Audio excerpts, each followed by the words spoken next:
I just got back from my trip to Disneyland and it was such an amazing time there. It really was a marathon trip.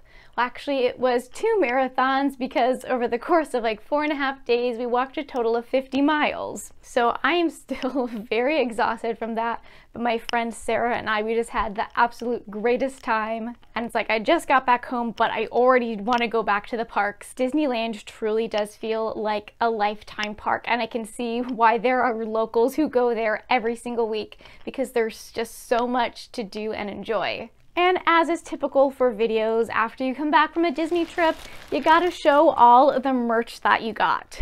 Most of what I got was quite a lot of pins, but I did get some other cool stuff.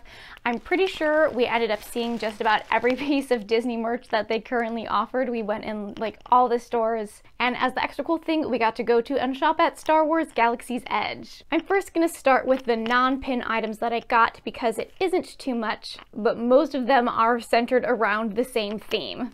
First up, I got this amazing Disney Parks Snacks shirt. Obviously, as you can tell from the things that I like, from the ears that I make, I love the Disney Parks snacks, and Disney has kind of realized that people really enjoy them, and they've been coming out with a lot more merch related to it. So you can see this has churros and candy apples, popcorn, Dole Whip, cookies, pretzels, ice cream, cupcakes, waffles, pizza, soda cups. It's got a bit of everything. I loved how kind of nice and subtle this was. It's not too in your face. So I still think that this is very nice and everyday wearable, and it's just utterly perfect. Now, this shirt was $34.99, which is way more than I would normally spend, but I knew this is the only shirt I would get. And because I got one more thing at this time that I got this, I did get a 10% discount with my Disney Visa card. Then the next thing I got was this amazing Disney Parks snack backpack. These were just released one of the days that we were there. We were walking through the World of Disney store, passed by this and was like, oh my god. Now this, unlike the shirt, is very loud, but it is so awesome, so beautiful. I love the designs of all of the snacks, pretty much the same snack designs as what you find on the t-shirt. The back also has the full nice designs on it. It's a regular nice size backpack, has plenty of decent compartments. So I like this item because it's something that is totally practically usable in your everyday. This was actually cheaper than the shirt and was $29.99. So that's not all with the snacks merchandise. I did get a few other smaller snack related items. I found this awesome 4 magnet set, all with really large, kind of like mini themed snack desserts. They have a macaron and a cookie, a cupcake, and a Rice Krispie treat.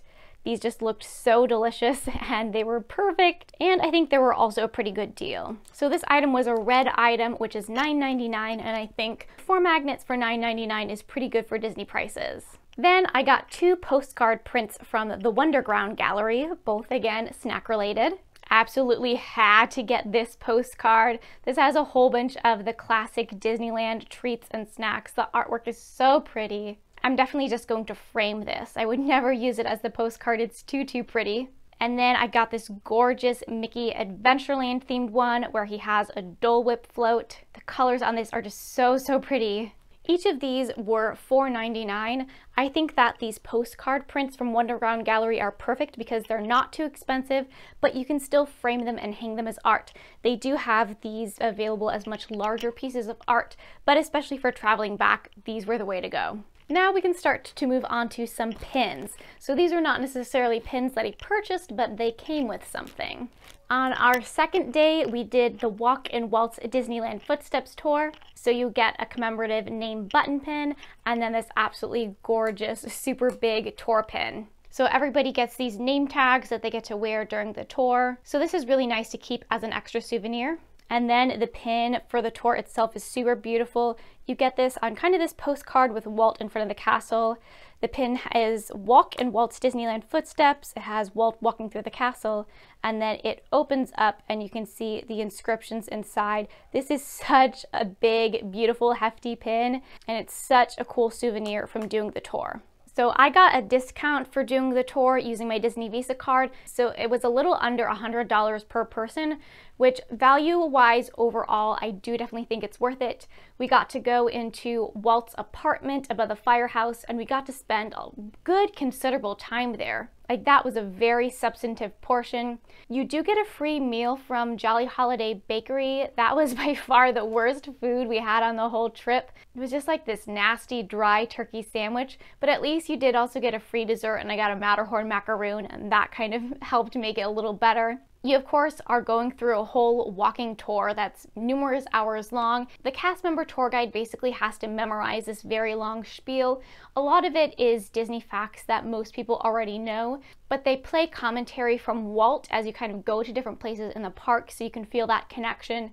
We got front of the line to ride the railroad, Alice in Wonderland, and we also got to do great moments in history with Mr. Lincoln. So the majority of the tour itself is okay, but overall, especially with going into Walt's apartment, the value-wise with getting the pin and the free meal and dessert and drink, I definitely think makes it worth the price. This doesn't have to do with the tour, but was another included button pin that we got. This is a Disney vacation pin. This is from the Walt Disney Travel Company because we booked a vacation package, and it says, "I'm on vacation with Mickey and Minnie and Disneyland." Alrighty, so then I did buy a decent number of pins that I'll go through. I got this classic Disneyland D pin. It's all gold sculpted metal. This was absolutely gorgeous. I got another Disneyland related pin with Mickey in front of the castle. This is all kind of screen printed. Really pretty, all kind of sepia toned. This video is interrupted by Celix coming over to say hi. Celix never comes over to say hi. He's scared of mommy. But here he is, he's saying hi. I got this Fantasmic pin because I didn't get a Fantasmic pin last year and I really wanted to get one. I did watch Fantasmic again. I got a front row view right at the Rivers of America. Such an awesome show. So this pin mainly features the Maleficent dragon. Then I got this Space Mountain pin. I think this is a newer release. I love the style of this. It has Mickey as a little astronaut. Unfortunately, Space Mountain was Hyperspace Mountain when we were there, which I'm not the biggest fan of. I do prefer the classic version, but I thought this pin was too cute to pass up. Then this pin seemed like a brand new release, and this was so cool. I had to get one for myself and another one for my boyfriend as a souvenir. This has a Figaro and it says Wild Side, and so he's kind of normal Figaro on one side and then like Wild Tiger Figaro on the other, and I thought this was a perfect representation of our cats because they do go wild pretty often. I then have two limited edition pins. This first one was from the Medieval Magic Disneyland pin trading event. They had a number of pins left over from the event, and so I thought it'd be cool to get this one. This is like Minnie as a witch in front of a cauldron. I loved this because I thought it would be absolutely perfect for my Halloween pin collection. This is too cool, and it's an Ellie of only 1,000. Then this pin released while we were there. This is the Summer 2019 pin featuring Pua and Hey Hey. I really like this because I do have a little Moana side collection, so I thought this would be really cute. And also, like, I'm not the biggest fan of dated pins, but we were in the parks for summer 2019, so this is cool to commemorate the trip. And it is Ellie of 2000. That is not all of the pins because I have a number of pins that I got in Star Wars Galaxy's Edge. The only non-pin merch item I got from there was actually this reusable tote bag. I bought this in the land. This was a perfect souvenir because it's only $1.50. But you have one side that says Star Wars Galaxy's Edge. It has the Millennium Falcon and then the rockwork spires in the background. And then on the other side, it has some cool additional artwork. And then it does say Disneyland on the side. So first, I do have one free Star Wars Galaxy's Edge item to share, and this was the free pin and lanyard from the Walt Disney Travel Company that we got for booking a vacation package. So this really is such an awesome pin. I really like it. It says Star Wars Galaxy's Edge and Disneyland on it with the Millennium Falcon. Really nice for a travel company pin. And then it comes with this lanyard that says Star Wars Galaxy's Edge, Disneyland, and then it has a little pouch at the bottom where you can put a pass in. Alright, so I got 5 open edition pins and then 3 limited edition pins themed to Star Wars Galaxy's Edge. First is this Black Spire Outpost pin. So Black Spire Outpost is the actual name of the place of Star Wars Galaxy's Edge. This is all a really pretty sculpted metal. And as you see, I went for the pins that are specifically themed to like Black Spire Outpost and Batuu. Then I got this other pin that says Black Spire Outpost. It has Rey and Kylo Ren's lightsabers crossed, kind of the skyline in the background, and some other character and land icons. Then I got this Batuu pin. So Batuu is the name of the planet that Black Spire Outpost is on. So this has the area by the Millennium Falcon. I think there's a silhouette of Chewie walking there. Next, I have this awesome hinged pin, which I really love. So this again has kind of skyline of Black Spire Outpost and some buildings, and then it opens up on the inside. One side engraved with Black Spire Outpost BSO, and then another, this is kind of like the marketplace area. So another cool one themed to Black Spire Outpost. And then I got this Millennium Falcon pin. So I would say this is technically like the attraction pin for the Millennium Falcon Smuggler's Run ride. We got to ride that and I got to be a pilot, so I thought this was a neat kind of attraction souvenir pin. So those were all of the open edition pins that I got. I'm gonna put up a video showing all of the pins that they offer in Star Wars Galaxy's Edge because they have so many pins. If you are a Star Wars fan, you will love it. As you can see, the only ones that I really got were like themed to the land itself because that's what I like. I don't really care so much about having, you know, a pin that's just themed to the Star Wars characters. And then in the video, I'm also going to show you can buy a few of these pins off planet, as they say in 2 of the regular stores in Disneyland. But then the final 3 pins for Galaxy's Edge that I got were actually the limited edition pin releases for the day that we were there. And these were just the regular Disneyland Park LE releases. So I don't think you could actually buy these in Black Spire Outpost. These were just from the regular Disneyland pin stores. I do believe these are going to be a monthly pin series release. So this is the Droid Depot Pin. It has BB-8 on it, and this is actually a hinged pin. So there's kind of like a clear bit in front, and then there's BB-8 behind there. This is an LE of 1500. Then there is this Leia pin. This seems to be kind of the silhouette of the Millennium Falcon, and I think this is branded as a Resistance reveal pin. So if you slide her open, you can see the Resistance logo below it. And this, I believe, is also LE 1500. And then there is a First Order series. This one has Kylo Ren's ship thing, and then the frame says Black Spire Outpost, another LE 1500. So I don't really plan on keeping any of these because, again, these are kind of just like Star Wars themed stuff. I do like most the one that says Black Spire Outpost on it, and it kind of has the overview of the village. So I think that one's the nicest, but otherwise I wanted to get these because these were like the LE pin releases of the day, and I'm like never in the parks to get them myself. So I wanted to be able to use these as traders. So finally I have some limited edition traders. And so all the pins I got and I showed, they range from the open edition starting at $9.99. Some of the more expensive OEs go up to $12.99. And then the limited editions I got go from $16.99 to $17.99. I have a few more pin related things to share, including the pins that I was able to trade for. But first I wanted to quickly show this this is called the Shark Tank. It's a new pin organization system. Alex, who has just got pinned on Instagram, was nice enough to meet up in downtown Disney and give me one of these Shark Tanks via crack and trade. So I'm going to have another video kind of going all in depth about this and showing this because this is such a nice high quality pin book. But also while in downtown Disney, he was also so nice to get us some of the Lion King mystery pin boxes. I think all of these Lion King pins are either LE 1200 or 1500. We have a Simba, Timon, Rafiki, and Pumbaa. And they all have kind of cute quotes and sayings from the movies. So again, I'll do a full separate video going over the Shark Tank from Crack and Trade. Then I was also able to meet up with Karen, who is Disney Pinterest's, and Anthony at Downtown Disney. We actually got to meet in the Grand Californian lobby and got to spend a really awesome time hanging out and talking there. She was so nice enough to give these 2 brand new Disneyland hidden Mickeys. This is the Minnie Mouse present one, and this is the Randall Monsters University themed one. This one is for myself, and then that one is for my friend Sarah. And then finally, there's all the pins that I was able to successfully trade for, and for not like really trying too much because we were so busy just like running to attractions and trying to do everything, I think I was able to make some pretty good trades. So I got all of these from cast member lanyards or pin boards. In Disneyland, there's very few cast members that wear lanyards, so a lot of things are pin boards. Most of everything is junk, but as you can see, I got all these authentic beauties. So first I found somebody had traded away one of their Star Wars Disney Travel Company pins. Definitely wanted to trade for that because I really like this pin, really cool. I got 4 of the pins from a slightly older attraction series pin, 2 of the Tiki Room pins, a Pirates, and then a Jungle Cruise. And then I found 2 brand new hidden Mickeys. So this is the Mike Wazowski Uzma Kappa Chaser pin, and then this is the Mickey Mouse Present pin. Then I got 2 of the pins from this last year's kind of silhouette Mickey series. This one is a completer pin, so it was really cool to find that on a lanyard.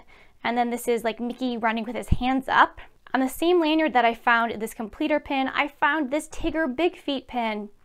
This is such a cute pin. I did find another Tigger. This is a Tigger from one of the Magical Mystery Pin series. It's very weird looking, but I figured I'd go for it.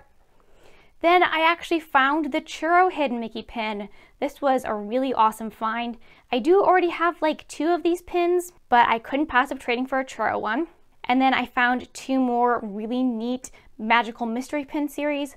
I found and traded for the Marie backpack pin and then the Pascal notebook. Now, if you've seen my previous videos, you remember I've talked about I wanted to try and trade for fake versions of like the most commonly faked series of hidden Mickeys, which is the Walt Disney World like past attractions and resort hidden Mickeys. And I could not complete it. I could not find them all. These were a little bit harder to find than I expected. The pins that are like on every single Disneyland pin board and lanyard are like the character feet series. But I know on the Walt Disney World pin boards you see these a lot more, at least I see them in pictures. So the fake versions that I did manage to find and trade for were the Swan Boats, the If You Had Wings Bird, the Horizons Butler, Animal Kingdom Shower Curtain, the Polynesian Rock, and then I think this is maybe the Yacht Club hidden Mickey. So I'm going to do kind of a little funny display having a direct authentic versus fake of these pins, but I need to try and find the others. If you have or see any fake versions of these pins, please let me know. I will happily trade you a real one for them so I can complete my full fake versus authentic set. And then another pin that I found that is not authentic, but I can't figure out if it's actually a fake or a scrapper, is this Disneyland Mickey pin, which is an Ellie of 2000. The back looks beautiful, the nub looks great. It has like this sculpted metal bow with a gem, but the lines are super thick. It's really weird with the enamel there, so it's definitely not authentic. So I'm wondering if this actually is a scrapper, but regardless, it was kind of cool to see such a big, kind of extravagant pin on a pin board. And then finally, I'm going to super quickly wrap up with just kind of the free things that I consider souvenirs. So one souvenir I consider is my park ticket. This has the new version of Donald Duck from like the Mickey Mouse shorts on it. I'm not the biggest fan of this animation style, but I always save my park tickets. This one's kind of weird, but I saved like the bow wrapper from the Tropical Hideaway. This bow was delicious and I thought this was really cute. So I know it is a little weird, but I do like to save little things like this. I really like the design on it and I kind of put it with my park maps. Then a few things continuing with park maps. Karen, along with those hidden Mickey pins, was so nice to give me one of these opening day, where they were available for quite a while after opening day, but these really nice Star Wars Galaxy's Edge Disneyland maps. These are kind of just like the maps that they came out with for Pandora's opening day. It's this really extra thick material, kind of shiny, embossing. I love to collect maps, so this is awesome. Then I got these merchant and food guides for Star Wars Galaxy's Edge. These were available to guests when you were checking in for your wristband. So this is kind of like a map that is specific to the land itself. I got this Have a Zip-a-Dee-Doo Day and Keep It Dry with Ziploc bag. They had these available at Splash Mountain, which was a good thing because the first day we rode this, I got soaked. My feet were so wet. I luckily brought an extra pair of socks, so I kept my wet socks in here. But it's nice, you can kind of take this back as a souvenir with you. And then finally, I took back some park maps with me because I love the park maps from when you visit, because the front of them is kind of a snapshot of what's going on or big in the parks at that current time. So the Disneyland one, of course, it features Star Wars Galaxy's Edge on the inside. And then the Disney California Adventure one features the Tale of the Lion King, which we didn't get to see, but that is a new little show they have going on there. All right, and so that was everything that I got from my Disneyland trip. I did get quite a lot of pins, but that's not much of a surprise knowing me. I love the snacks merchandise that they had and that I got. And then it was really cool to actually be able to trade for like a decent number of authentic hidden Mickeys and other pins while in the parks. So on my trip, I didn't really film anything. I just didn't feel like it because I really wanted to just enjoy and soak in the vacation and not try and like look at it through a camera lens. So I mean, kudos to those who like do vlog their entire trip. But like once in Disneyland, I just wanted to like be there and enjoy the moment. So I mainly just did kind of like little updates on my Instagram. What I think I might do is I might do a video with kind of my review of Star Wars Galaxy's Edge as a non-Star Wars fan. I was just absolutely blown away by it. The detail was just absolutely incredible, and the reservation period worked out better than I could have ever hoped. But now I'll have to like figure out what to do with myself because I've been like planning and looking forward to this Disneyland trip for so long, and now it's kind of like done and over with, and obviously there's nothing else on the horizon. But I can't wait until I'll be able to go back to Disneyland again one day. But thanks for watching!